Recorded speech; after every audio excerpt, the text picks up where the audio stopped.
هذا الموسم. على كل هذه كرة اللعب لافة قصيرة مقطوعة من دفاعات زاخو، تعود من جديد جسام فيصل بالرأس أمامية.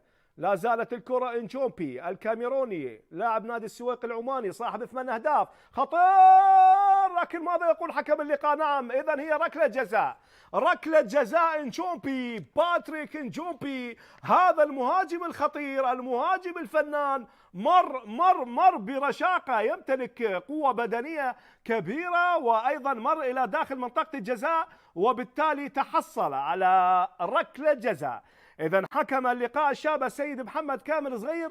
لاحظ انجومبي، نعم، ركلة جزاء صريحة وواضحة، وكان هناك يعني تدخل على ما يبدو من مدافع اليسار رمضان صديق الذي يعوض غياب أمجد وليد بداعي الإيقاف، يتسبب ويرتكب خطأ عند الدقيقة 70 وركلة جزاء لمصلحة نفط البصرة عند الدقيقة 71 من المباراة.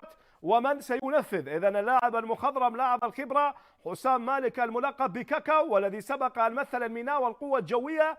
اللاعب البديل يسعى لزيارة شباك عماد عيسى عبر إدراك هدف التعادل.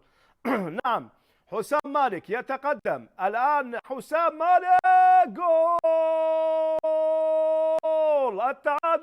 التعادل العادل لحسام مالك، واخيرا نفط البصره يدرك التعادل ويعيد الامور الى الموازين. اذا كفه التعادل، الهدف ياتي بواسطه البديل صانع الالعاب المخضرم الخبير حسام مالك كاكاو، يدرك هذا التعادل عبر ركله جزاء عند الدقيقه 71. لكن لمن يحسب هذا العمل؟ للمهاجم الكاميروني باتريك انجومبي القادم من نادي السويق العماني لنفط البصره، الذي تحصل بمهاره عاليه على ركله جزاء